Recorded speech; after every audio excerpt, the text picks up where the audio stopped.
आपके अपने YouTube channel rock study classroom में आपका स्वागत है। जैसा कि दोस्तों आपको पता है 6 फरवरी से एमपी बोर्ड की बोर्ड एग्जाम स्टार्ट है। लगातार मैं आपको तैयारी कराते जा रहा हूं, एक एक टॉपिक बेहतरीन तरीके से मैं आपको क्या है कंप्लीट कराते जा रहा हूं। ओके, जिस प्रकार से मैं मेहनत लगातार करते जा रहा हूं उसी हिसाब से आप जिस प्रकार से मैं बताते जा रहा हूं तैयार करते जाएंगे। गारंटी के साथ दोस्तों होने वाले 6 फरवरी के पेपर में आपका है तबाही मचा देंगे।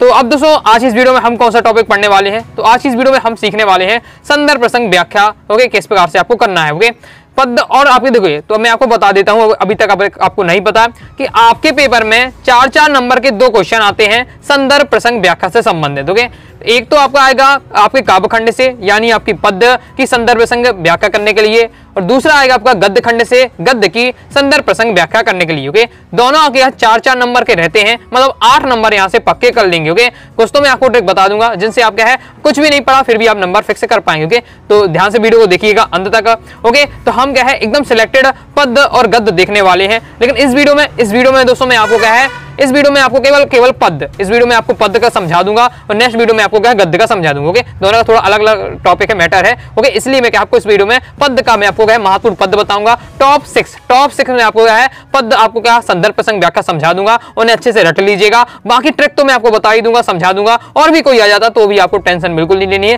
किस प्रकार से आपको करना है। ओके, और मैं आपको 6 आपको बता दूंगा, 3-4 आपको प्रैक्टिस अपने से कर लीजिएगा। टोटल आपके चैप्टर में महत्वपूर्ण आपके 10 ही टॉपिक है, इससे ज्यादा है ही नहीं है। तो 100% आपके यहाँ से 4 नंबर आप यहाँ से फिक्स कर लेंगे पद्य से, और इसी प्रकार से मैं आपको गद्य का बता दूंगा, गद्य से भी आप क्या है फिक्स कर लेंगे संदर्भ प्रसंग व्याख्या में। ओके, तो इसमें कंप्लीट मैराथन होने वाली है, एक भी पद और गद्य नहीं छूटेगा जो मैं आपको बताने वाला हूं, क्योंकि मुझे विश्वास है, क्योंकि मैंने सभी प्रीवियस पेपर ओके आपके अभ्यास पेपर सबसे एनालिसिस करके मैं आपको दे रहा हूं। ओके, तो सच्ची मेहनत और संघर्ष ही क्या है सफलता की एकमात्र कुंजी है। अगर आप वास्तव में सच्ची मेहनत करते हैं और क्या है लगातार संघर्ष करते हैं तो सफलता आपकी हो जाएगी। ओके, इसमें कोई संदेह नहीं है, सफलता की कुंजी केवल एक ही है, मेहनत और संघर्ष। ओके, चलिए स्टार्ट कर लेते हैं।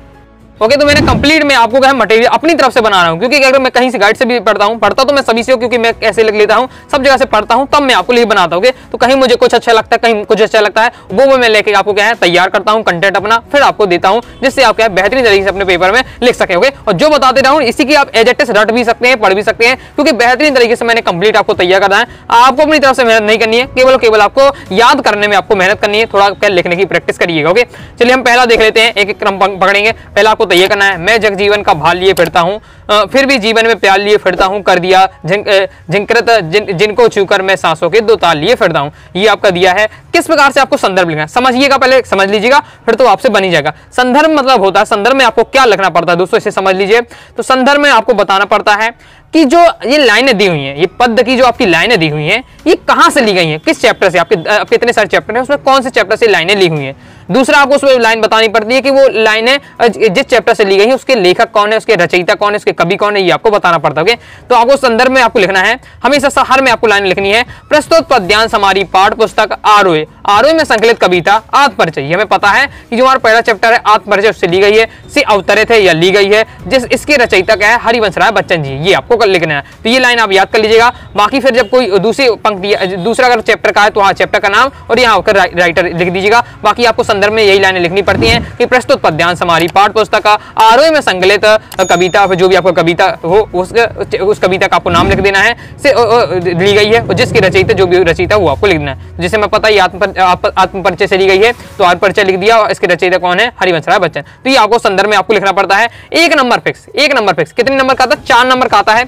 1 नंबर आपका संदर्भ का रहता है, 1 नंबर प्रसंग का, 1 नंबर व्याख्या का, काव्य सौंदर्य का 1 नंबर, मतलब इस प्रकार से 4 नंबर रहते हैं। या मान के चले तो संदर्भ का 1 नंबर, प्रसंग का 1 नंबर और 2 नंबर का आपका समझ लीजिए व्याख्या है 1.5 नंबर का, आधे नंबर का आपका काव्य सौंदर्य का, इस प्रकार से आप दे सकते हैं। तो अगर मान लीजिए आप संदर्भ भी लिख के आए तो भी आपको 1 नंबर दिया जाएगा। बोर्ड में इतना सिस्टम रहता है कि अगर थोड़ा भी आप लिखते हैं, अगर वो आपने सही लिखा है तो भी आपको नंबर मिल जाता है। ओके, इस प्रकार से अंक विभाजन रहता है, लेकिन आपको 1 नंबर के चक्कर नहीं पड़ना। जब 4 में 4 नंबर फिक्स है, मैं आपको करवा रहा हूं, तो आपको क्या है कंप्लीट बेहतरीन तरीके से लिखना है। तो संदर्भ आई होप आप समझ चुके होंगे किस प्रकार से संदर्भ लिखना पड़ता है। प्रसंग में दोस्तों क्या लिखना पड़ता है, प्रसंग में दोस्तों आपको लिखना पड़ता है ये जो 4 लाइनें हैं, तो 4 लाइनों किसके बारे में है पहले इसे आपको पता होना चाहिए। जब चारों लाइनों के आपको अर्थ निकाल लेंगे वो आपको पूरा व्याख्या में 2-3 व्याख्या में लिखना पड़ता है, 2 से 3 लाइन। ओके, और वो दो, इसमें व्याख्या में आपको 3-4 लाइन लिखनी पड़ती है, लेकिन प्रसंग में भी क्या है, व्याख्या करनी पड़ती है, लेकिन एक ही लाइन में, एक ही शब्द में, एक ही लाइन में। ओके, तो हमें पता है कि प्रस्तुत पद्यांश में हरिवंश राय बच्चन जी ने आत्म परिचय का सजीव चित्रण किया। ओके, आत्म परिचय है मतलब अपने बारे में, अपने बारे में उन्होंने क्या बताया इस लाइनों में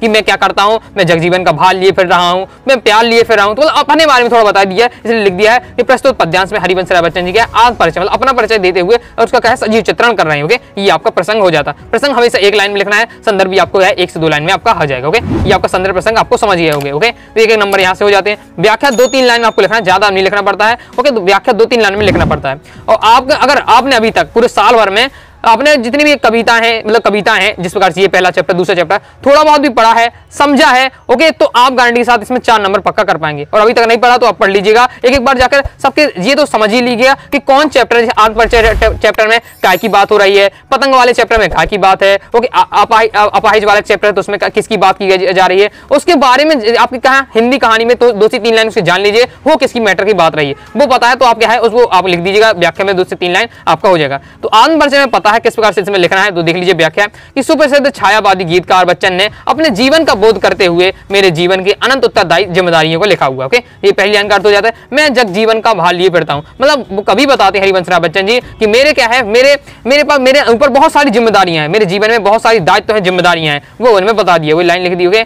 फिर भी मैं जीवन में प्यार लिए फिरता हूं, मतलब मैं उनके प्रति क्या सचेत सजग रहता हूं, निर्भर करता हूं, और संघर्षों और कठिनाइयों के बावजूद भी मेरा जीवन क्या है, रस से पूर्ण है। मुझे क्या है, प्रेम करने वाले मेरे किसी अपने ने एक बार मेरे मन को क्या है, बीणा भावना रूपी तारों से छूकर झंझलत कर दिया है। ओके, उसमें क्या है, प्रेम की बात कर दिया किसी ने झंझट, जिसको छूकर मैं सांसों के 2 ताल लिए पड़ता हूं, मतलब क्या है, प्रेम के चक्कर में फंस गए। ओके, समझ सकते हैं,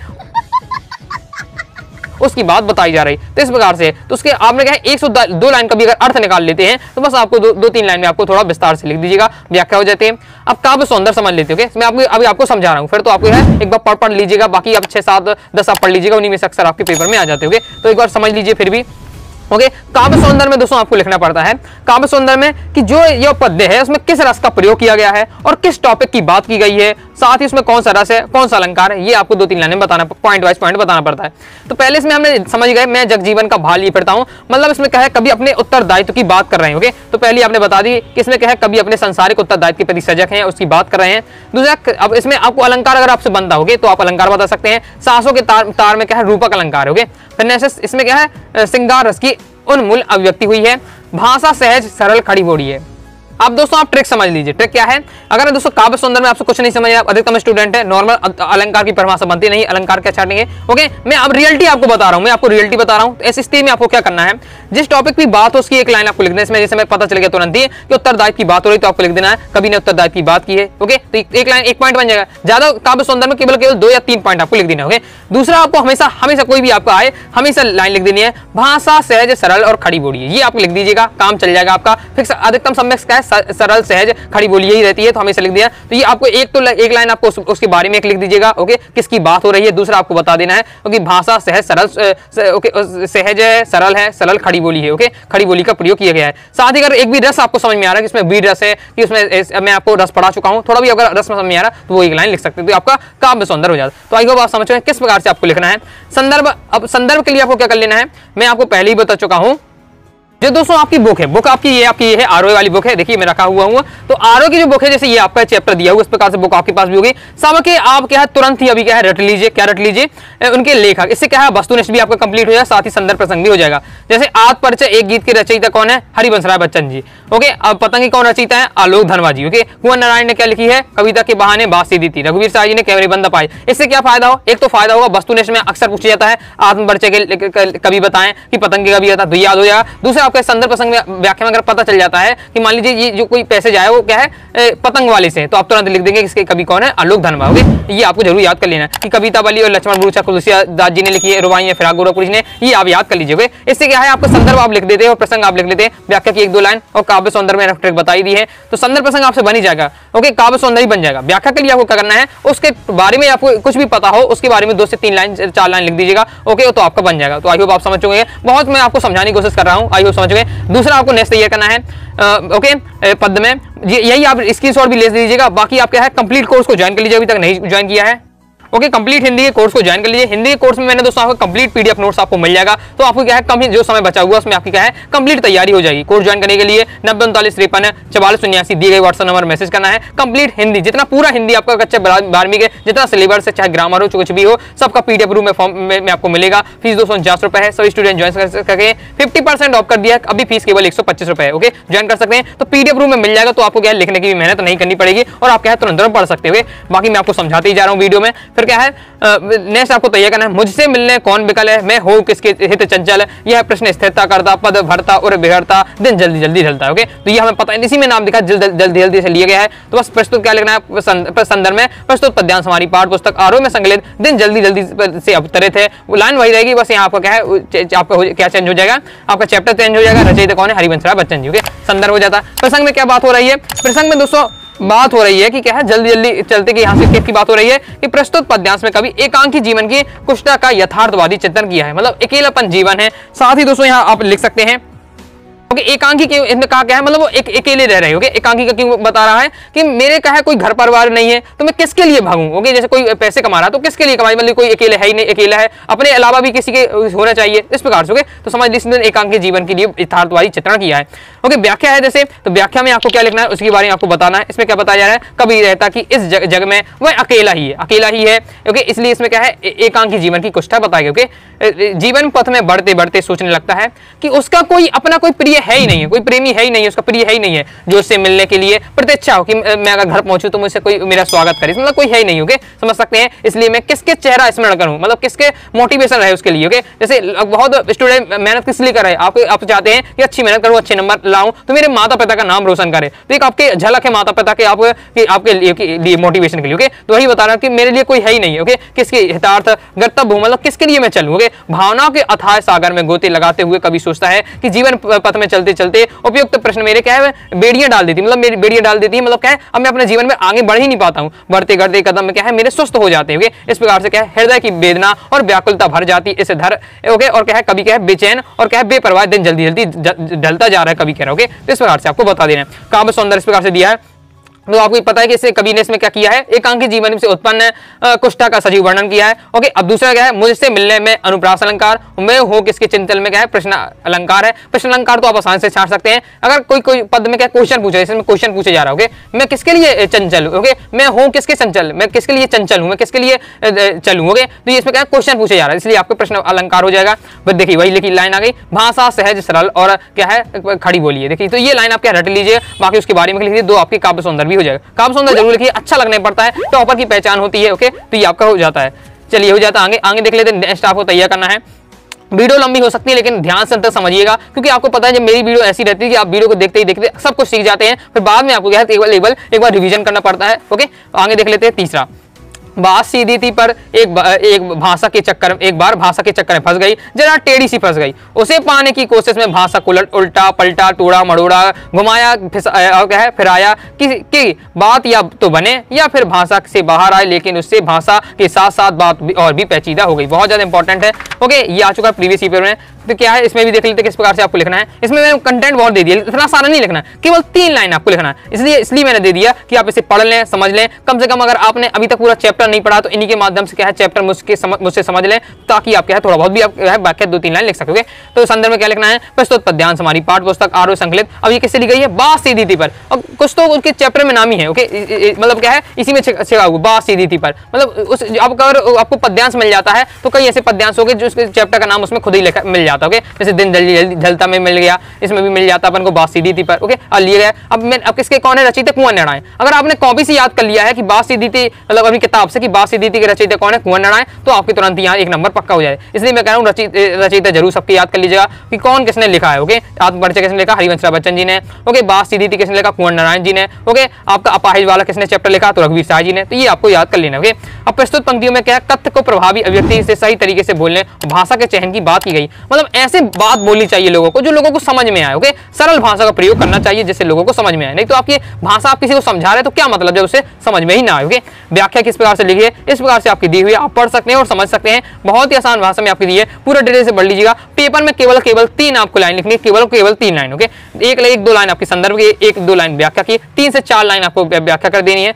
ओके, 2 लाइन 4 लाइन और आपके 1-2 लाइन में आपका काव्य सौंदर्य, इस प्रकार से रहेगा। आपके 4 नंबर आपके पक्के हो जाएंगे, क्योंकि एक नंबर का सब आपका रहता है। तो ये आपका व्याख्या दी हुई है, पढ़िएगा, समझिए, बहुत ही आसान भाषा में लिखा हुआ है, समझाने की आवश्यकता नहीं है इसको मुझे। और काव्य सौंदर्य में क्या लिया हुआ है, जैसे उल्टा पलटा, तोड़ा मड़ोड़ा, इसमें क्या है सटीक क्या शब्दों का जैसे सटीक प्रयोग किया। साथ ही में पुनरुक्ति प्रकाश अलंकार, मतलब क्या साथ साथ, ओके, जब इस प्रकार से आए तो आपका क्या है पुनरुक्ति प्रकाश अलंकार होता है। मुहावरों का प्रयोग किया गया है। साथ ही क्या है इसमें क्या है शब्दावली की लालच में बात की सरलता को गुम कर दिया है, ओके, इस प्रकार से थोड़ा इसमें क्या है जटिल भाषा का प्रयोग किया गया, इस प्रकार से आप लिख सकते हैं। इसमें भी आप वही लिख दीजिएगा, भाषा सरल है और सटीक है, इस प्रकार से भी आप लिख सकते हैं, आपको मिल जाएगा, ओके, नंबर। तो इस प्रकार आपको तैयार कर लेना है।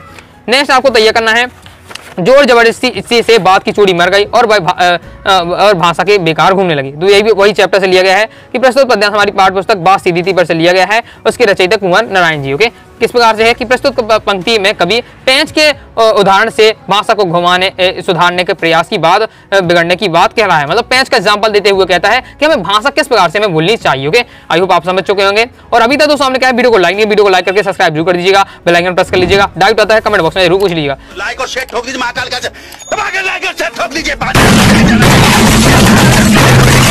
पूरा साल मेहनत करता हूँ आपके लिए बेटा, ऐसा नहीं चलेगा, ऐसा नहीं चलेगा। व्याख्या इस प्रकार से दी हुई है और फिर काव्य सौंदर्य इस प्रकार से दिया है। स्क्रीनशॉट ले सकते हैं, याद कर सकते हैं। बाकी कोर्स में जुड़े तो सब पीडीएफ आपकी दी हुई है, तो आराम से पढ़ते रहिएगा। ओके, ये आपका दिया हुआ है, तो स्क्रीनशॉट आप ले लीजिए फास्ट ही। ओके, कंप्लीट हो जाता है। आगे देख लेते हैं।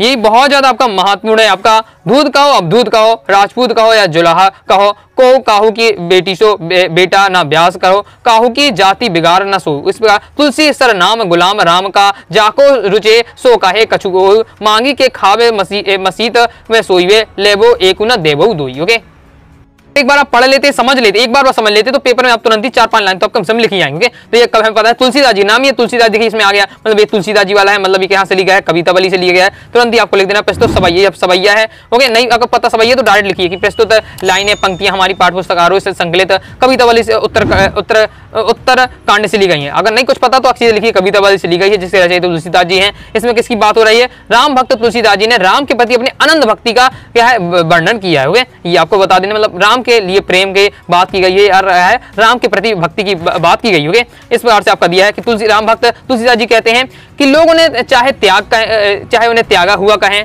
चाहे उन्हें सन्यासी कहें, नाम ही लिखा हुआ, यही लिखा दूध कहो अब दूध कहो, मतलब चाहे मुझे सन्यासी कहो, चाहे आप ना सन्यासी भी कहो, राजपूत कहो, चाहे मुझे राजपूत जाति का कहो, चाहे जुलाहा कह दो। ओके, मतलब जुलाहा कह दो, काहू की बेटी से न ब्याह, कहीं मुझे कुछ भी कहते रहो, मुझे कुछ भी कहो, कौन किसी की बेटी से ब्याह करना कि आप मुझे मेरा परिचय लो, कुछ भी कहते रहो, मुझे कुछ से कोई मतलब नहीं है। ओके, क्योंकि मुझे वही लिखा हुआ क्योंकि मुझे किसी की बेटी से अपने बेटे का विवाह नहीं करना, अपना नहीं मतलब अपने बेटे का विवाह नहीं करना। ओके, ना ही किसी की जाति मुझे बिगाड़नी है। मैं तो भगवान राम का दास तुलसीदास हूँ। कोई और यदि मुझे किसी नाम और से पुकारे तो पुकार ले, मुझे क्या है कोई फर्क नहीं पड़ता। तुलसीदास जी साधु प्रवृत्ति के अनुरूप आगे कहते हैं, क्या कहते हैं कि क्या है, मैं भिक्षा मांगकर भूख अपनी शांत कर लेता हूँ, मतलब भीख मांगकर भिक्षा मांगकर भूख शांत कर लेता हूँ। मस्जिद में सो जहाँ मतलब मुझे जगह मिले, मस्जिद तो मतलब है जहाँ मुझे मिले, मंदिर में, मस्जिद में, जहाँ भी जगह मिले वहीं सो जाता हूँ। मैं जाति पाति नहीं देखता हूँ।